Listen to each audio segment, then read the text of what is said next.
विद्यार्थ्यांनो सप्रे नमस्कार. ज्ञानवंदना educator YouTube चॅनलमध्ये सर्वप्रथम मी आपणा सर्वांचे स्वागत करतो. आजच्या व्हिडिओमध्ये आपल्याला मुंबई उच्च न्यायालय याकरता आपण जी व्हिडिओ सिरीज घेऊन आला आहोत त्यामधील हा नेक्स्ट व्हिडिओ आहे. आजच्या व्हिडिओमध्ये क्वालिटी असे 25 प्रश्न आपण बघणार आहोत. व्हिडिओ काळजीपूर्वक बघा. आतापर्यंत आपण 41 टेस्ट ऑलरेडी अपलोड केले आहेत मुंबई उच्च न्यायालय याच्या प्लेलिस्टमध्ये जाऊन आपण जर आधीचे व्हिडिओ बघितले नसेल तर सर्व विद्यार्थी मित्रांनो व्हिडिओ बघायचे आणि ज्या प्रश्नांचे उत्तर येत असेल ते प्रश्न देखील आपण खाली कमेंट करू शकता. आजच्या व्हिडिओला सुरुवात करूया. सर्वात पहिला प्रश्न आहे, कार्ला, मळवली व बेडसा कामशेत येथील गुफा मंदिर पुणे जिल्ह्याच्या कोणत्या तालुक्यात आहेत? हवेली, मुळशी, कामशेत की मावळ? प्रश्नाचं उत्तर विद्यार्थी मित्रांनो कमेंट करायचे. लक्षात घ्या, मॉक सराव तुम्ही करू शकता. 25 प्रश्न आहेत आणि 25 प्रश्न झाल्यानंतर आपले किती बरोबर आले ते देखील आपण खाली कमेंट करायचं आहे. तर या प्रश्नाचं योग्य उत्तर आहे ते आहे ऑप्शन क्रमांक ड, मावळ. म्हणजे कार्ला, मळवली व बेडसा कामशेत येथील ज्या गुफा आहेत ते पुणे जिल्ह्याच्या मावळ तालुक्यात आहेत. लक्षात असू द्या. पुढील प्रश्न, आशियातील सर्वात मोठा साखर कारखाना वसंत दादा पाटील शेतकरी सहकारी साखर कारखाना खालीलपैकी कोठे आहे? प्रवरानगर, अहिल्यानगर, सांगली की श्रीरामपूर? तर हा जो साखर कारखाना आहे तो आहे ऑप्शन क, सांगली या ठिकाणी.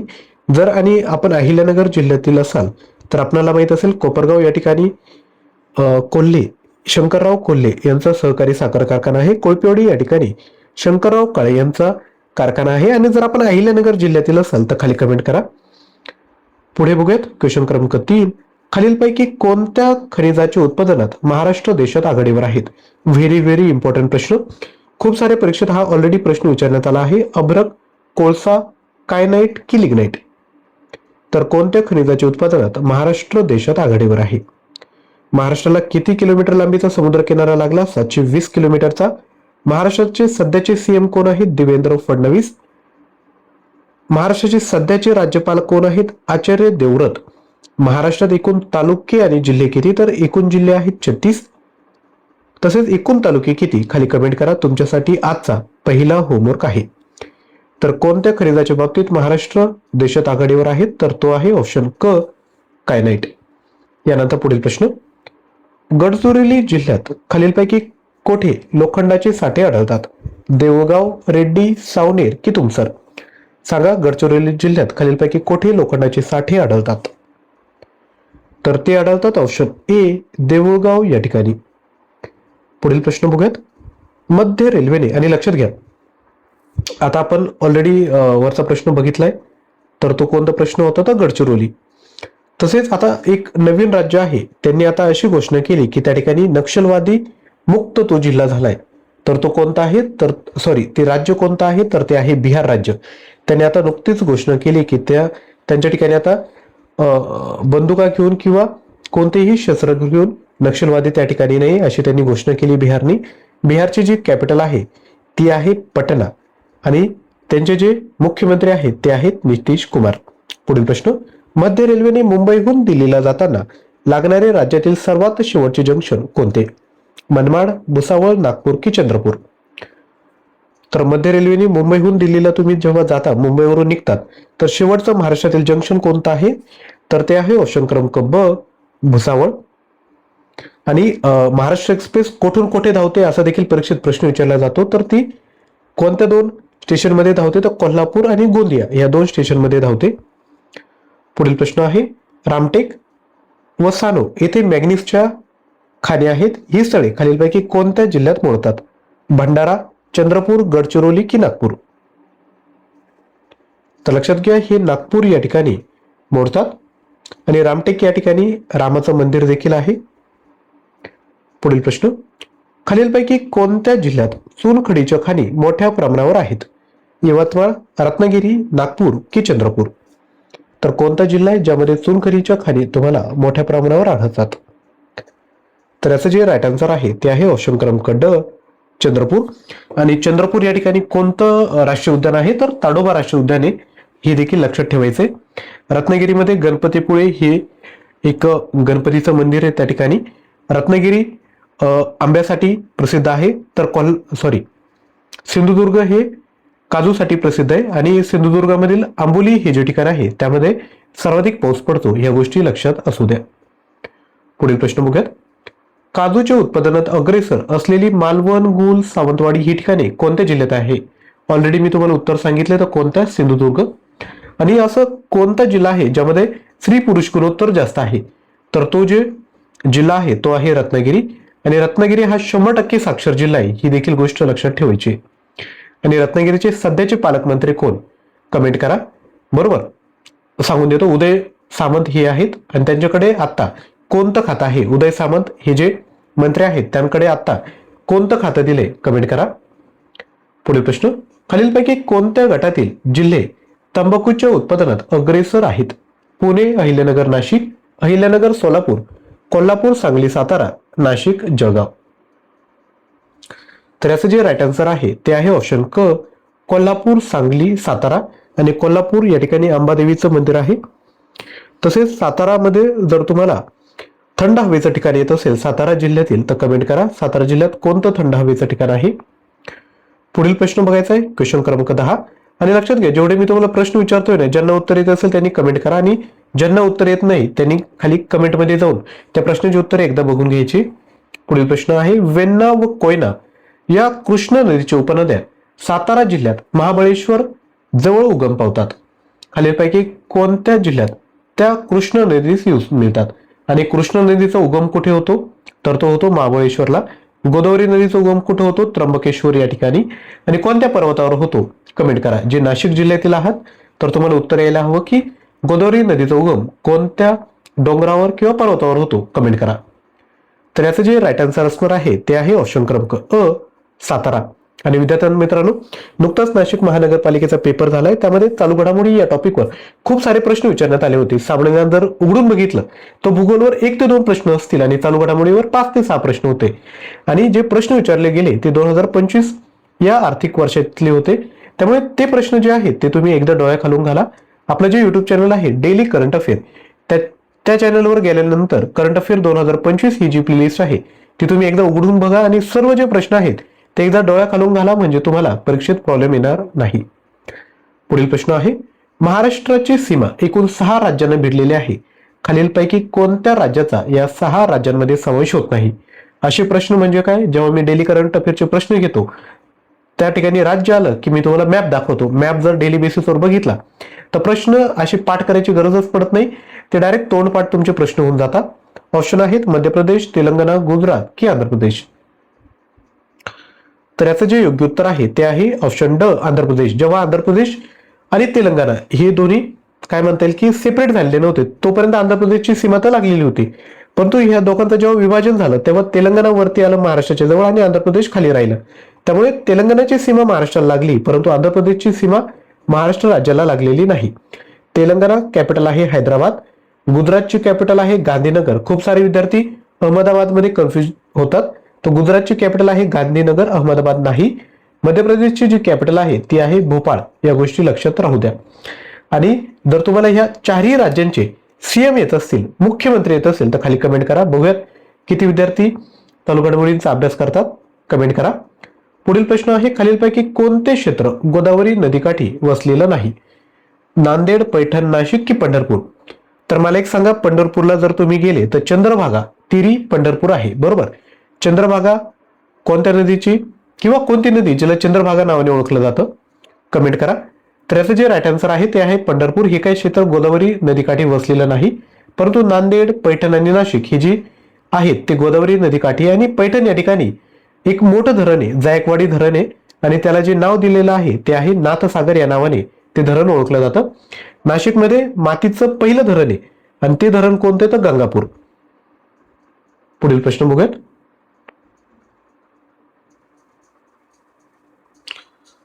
अहिल्यानगर जिल्ह्यातील देऊळगाव रेहपुरी हे अभयारण्य खालीलपैकी कोणत्या प्राण्यासाठी राखीव आहे? वाघ, निलगाई, गवे की काळवीट? तर याचं जे राईट आन्सर आहे ते आहे ऑप्शन ड, काळवीट या प्राण्यासाठी राखीव आहेत. पुढील प्रश्न, महाराष्ट्रात या जिल्ह्यात तांब्याचे सर्वाधिक साठे आढळतात? चंद्रपूर, रत्नागिरी, नागपूर की यवतमाळ? तर सांगा या प्रश्नाचं योग्य उत्तर काय असेल. आणि नागपूरची काय प्रसिद्ध आहे? तर संत्री. बरोबर. ऑरेंज सिटी म्हणून देखील त्याला ओळखलं जातं आणि नागपूर ही महाराष्ट्राची उपराजधानी आहे. तर या प्रश्नाचं जे योग्य उत्तर आहे ते आहे ऑप्शन अ, चंद्रपूर.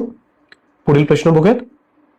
अजिंठा व वेरूळ याचप्रमाणे डॅडॅश येथील गुफा मंदिरे छत्रपती संभाजीनगर जिल्ह्यात येतात. बेडसा, घारापुरी, मळवली की पितळखोरा.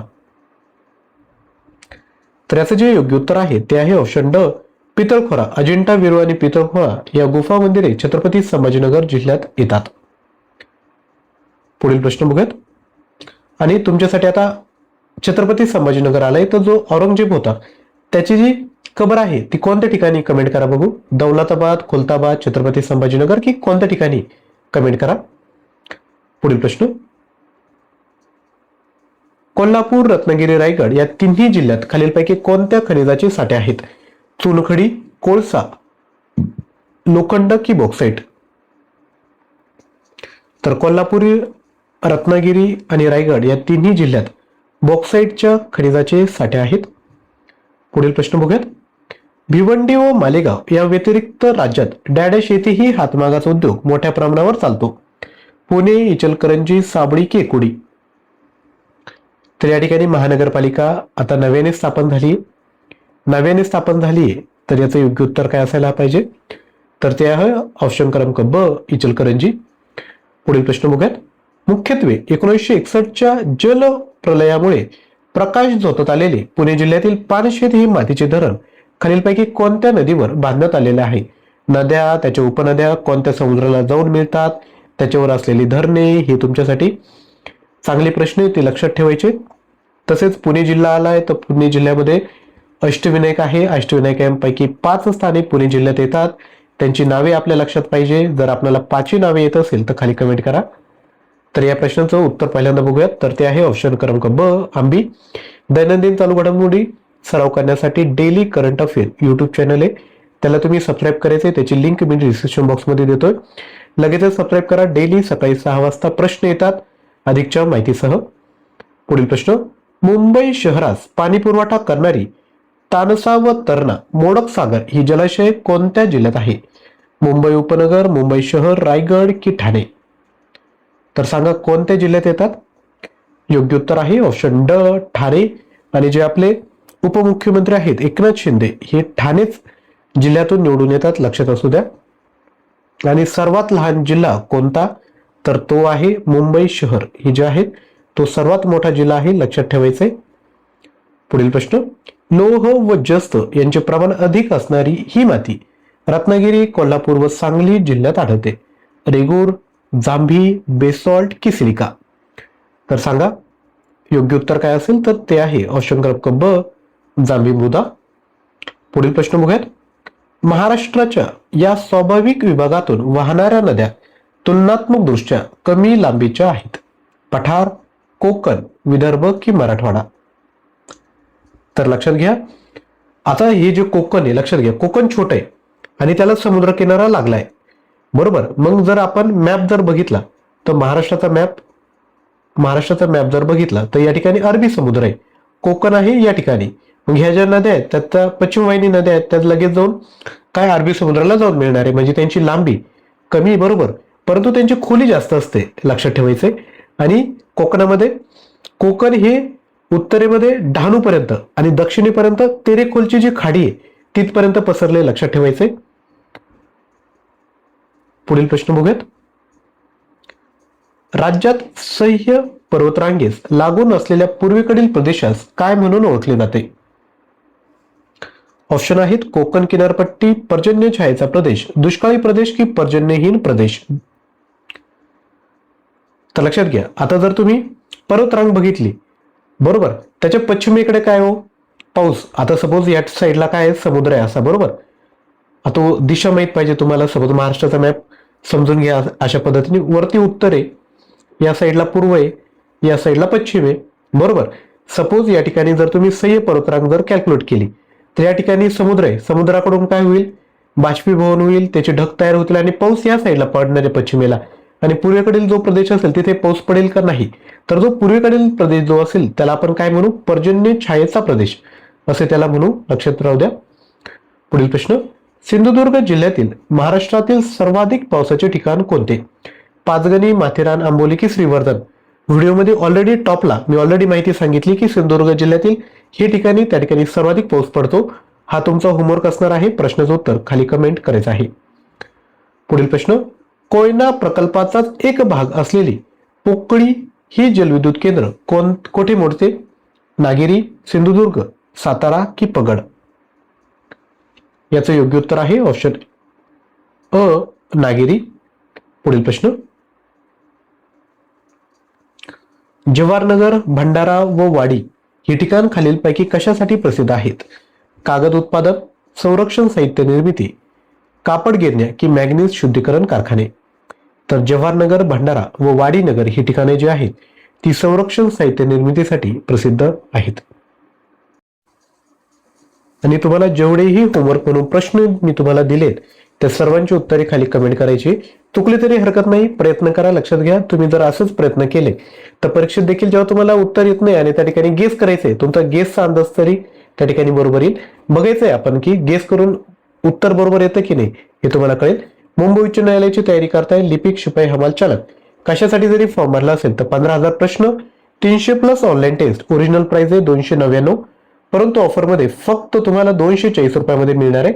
याकरता ऍप्लिकेशन डाउनलोड करावं लागेल, कारण की ऍप्लिकेशन डाउनलोड केलं तरच तुम्हाला ऑनलाईन टेस्ट देता येतील. कारण की ऑनलाईन टेस्ट कसं आहे, तुम्ही मॉक सराव कराल, जेव्हा टेस्ट सबमिट कराल तेव्हा तुम्हाला तुमचा रँक, आलेले मार्क हे तुम्हाला बघायला भेटणार आहे. त्यामुळे नक्की चॅनल ऍप्लिकेशन डाउनलोड करून हा कोर्स परचेस करायचा आहे. कोर्स परचेस करताना New20 कुपन कोड यूज करायचा आहे, म्हणजे 20% डिस्काउंट मिळून तुम्हाला 240 रुपयाला मिळेल. यामध्ये सामान्यांच्या सर्व PDF फाईल तुम्हाला भेटतील.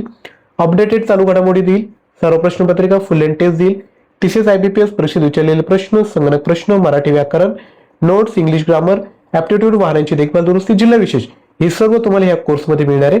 हा कोर्स परचेस केल्यानंतर व्हॅलिडिटी 1 वर्षापर्यंत असेल, म्हणजे कोणतीही एक्झाम जर आली तर त्या ठिकाणी हे मटेरियल तुम्ही नक्की त्या ठिकाणी यूज करू शकता. आता व्हिडिओला लाईक केलं नसेल तर एक लाईक करायचं. आजची व्हिडिओचं टार्गेट आहे 1000 प्लस लाईक. खूप सारे विद्यार्थी व्हिडिओ बघतात परंतु लाईक करत नाही, तर एक लाईक करा. खाली हाईप बटन येईल त्यावर क्लिक करा. जर एखाद्याला वाटलंय की माझे प्रयत्न तुम्हाला आवडले, कंटेंट आवडले, तर खाली थँक्यू देखील तुम्ही या ठिकाणी कमेंट करू शकता. आणि जे दुसरं युट्यूब चॅनल आहे डेली करंट अफेअर, त्या चॅनलला सबस्क्राईब करून त्या प्लेलिस्टमध्ये जा, करंट अफेअर 2025, आणि पाठीमागील सर्व व्हिडिओ तुम्ही त्या ठिकाणी बघून घ्या. परीक्षेत तुम्हाला नक्की फायदा होईल. तर आजच्या व्हिडिओमध्ये या ठिकाणी थांबत आहोत. थँक्यू.